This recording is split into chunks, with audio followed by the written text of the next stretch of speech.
Bom, em primeiro lugar, eu queria dar uma saudação classista a todos os companheiros e companheiras aqui presentes. Eu queria saudar a todos os convidados aqui, saudando o jornal A Nova Democracia e aos representantes da mesa, saudando a companheira do Sebraspo.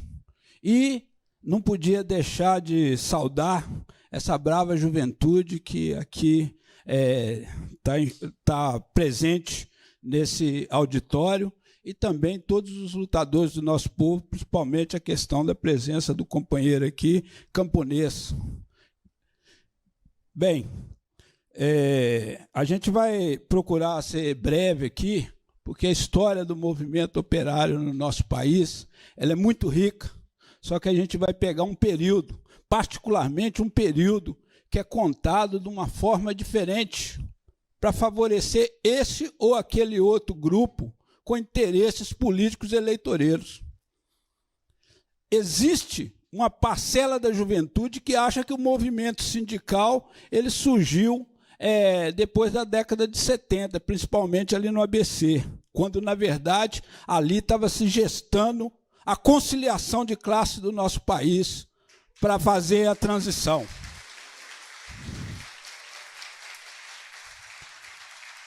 Os companheiros que tiverem interesse, tem esse jornal aqui que está lá na banca, que é o jornal que fala dos levantes operários na ótica do proletariado, da classe operária, e principalmente tomando a história de algumas greves importantes, que não é comentada. Se fala muito no ABC, mas não se comenta em 68, de uma forma mais contundente, das greves lá em Contagem, na Belgo Mineiro, que hoje é a ArcelorMittal.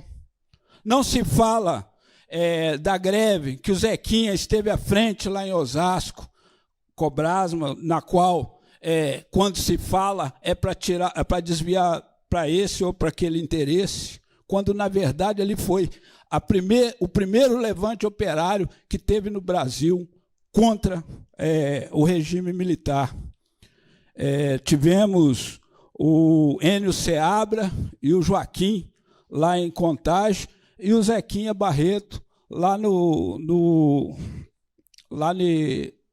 em Osasco.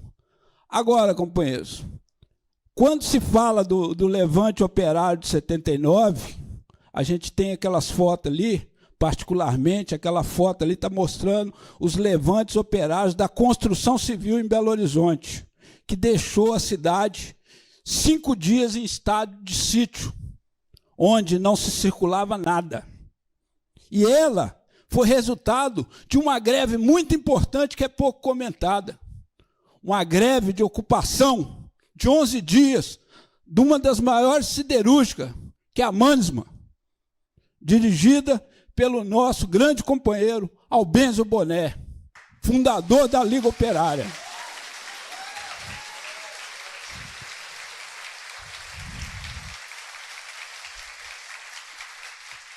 Naquele período, companheiros, antes de estourar a greve da Mannesmann, teve encontros em 78, quando começaram os levantes lá na Scania, que o sindicato dos metalúrgicos do ABC era contra, mas os companheiros se levantaram e fizeram o sindicato assumir na época. Teve a greve da Scania, que também não é muito contada. Foi tomada posição de fazer greve geral no país. Alguns estados, os operários se levantaram em 78, mas a greve ela vai culminar com maior força em vários estados em 79. Primeiro, quando tomaram a posição, era para ser feita essa greve em março de 79. Alguns pararam 2, 3 dias, mas não conseguiram sustentar a greve, recuaram. Logo em seguida, em Belo Horizonte, levanta-se os professores no dia 17 de maio, numa greve de 43 dias, no qual, no dia 29 de maio, foram brutalmente espancados, jogaram jato d'água nos professores, mas foi uma greve que mobilizou quase todos os municípios de Minas Gerais.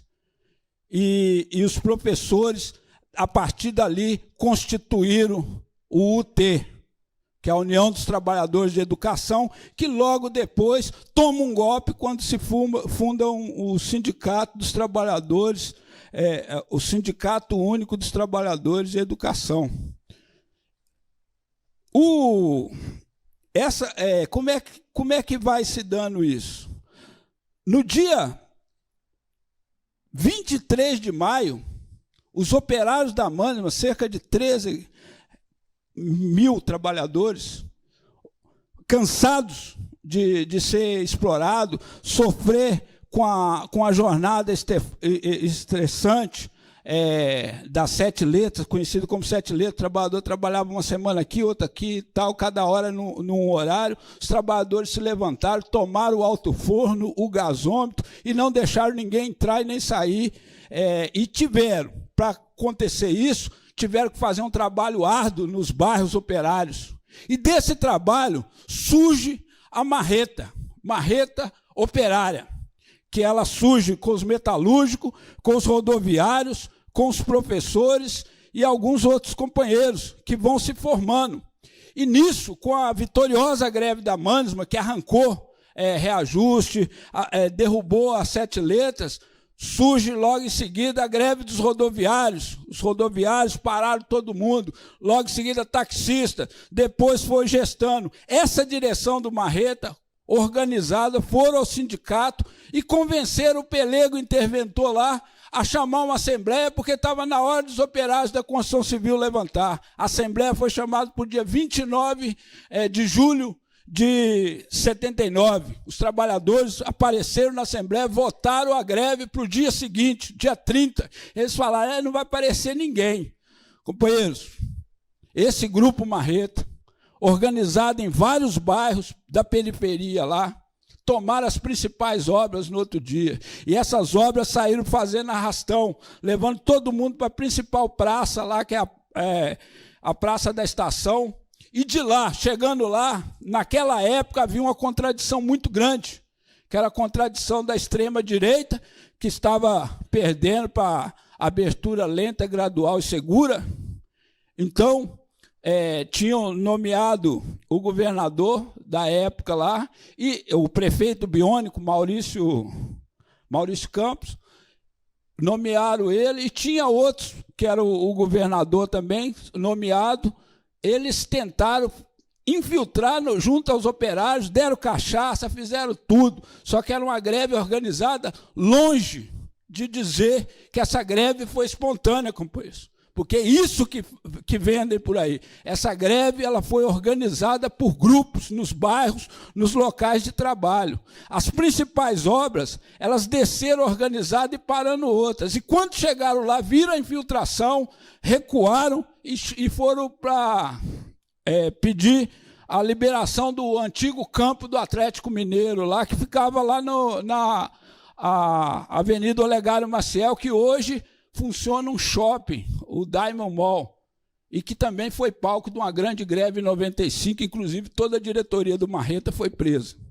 Então, chegando lá, encontraram as portas fechadas, os trabalhadores forçaram, abriram, fizeram as assembleias, tomaram posição por manter a greve. E esse foi o primeiro dia. Aí teve o primeiro enfrentamento, o segundo enfrentamento, no terceiro enfrentamento, um oficial sacou da arma e matou aquele grande companheiro, Orocílio Martins Gonçalves, tratorista, e trabalhava dentro da Mânima, como tratorista numa terceirizada.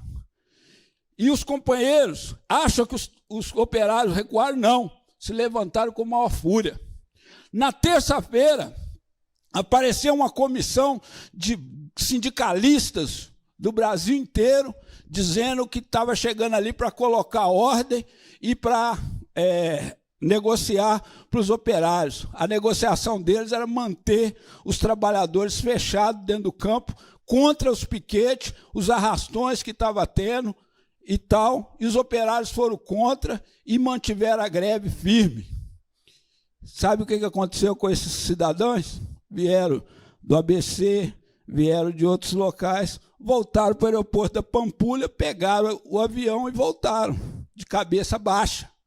Era Luiz Inácio Lula da Silva, Jacob Bittar, Olívio Dutra e outros que faziam parte dessa comissão. Quem que são esses cidadãos? Quando eu falei que é o ninho da conciliação, por quê? É só ir no IADESIL e no CIOS que a gente vai ver quem tratam esses senhores. Foram adestrados por organizações da CIA e do governo norte-americano para vir para cá fazer a conciliação. E isso que eu estou falando o que está nos documentos, nos anais, e com companheiros que viveram a época. Isso aqui é a história de companheiros que viveram a época. Então, é muito simples. É muito simples hoje falar o grande sindicalista, o governo no poder. Qual medida, só para concluir, qual medida foi tomada para o povo? Teve 14 anos no poder. Quando o povo foi para a rua cobrar, a primeira coisa que foi feita foi baixar um GLO. Foi o início do golpe, que está em curso ainda. Foi o início do golpe, querendo segurar as massas em lutas. Falava, vamos ouvir as ruas. Que ouvir rua? Voltou agora para o poder, vamos fazer a revogação da reforma trabalhista, vamos fazer a revogação da Previdência Social. O que é isso? Que revogação é essa? Falou para os camponeses que se tivesse uma coisa que fizesse, assinaria a reforma agrária. Que reforma agrária? O que nós vemos é matança do povo pobre na favela, o que nós vemos é matança do povo no campo, os indígenas, os quilombolas, todos lutando. Então, quando a gente vê aqui um tema como esse, quando coloca ali nem esquecer, nem apaziguar, condenar o golpe militar, ontem e hoje, companheiros, é condenar esse golpe em curso, esse golpe militar em curso, porque quem está à frente desse governo não é o governo que está lá, não. Nós estamos vendo o Lira dando as cartas, nós estamos vendo o 5 Estrelas lá, falando isso e aquilo outro, e as coisas passando. Então nós temos que conter o golpe, companheiro. Agora, conter o golpe é levantar as massas, colocar as massas na rua, fazer greve geral de resistência nacional. Só para terminar, companheiros, muitos falam em fazer esse ou aquele abaixo-assinado. É importante, mas o mais importante é colocar as massas na rua para segurar as nossas empresas estratégicas, para segurar as nossas riquezas, para punir a Vale, para punir as mineradoras, para punir esses coronéis, generais e todos esses que mataram os filhos e filhas do nosso povo, os melhores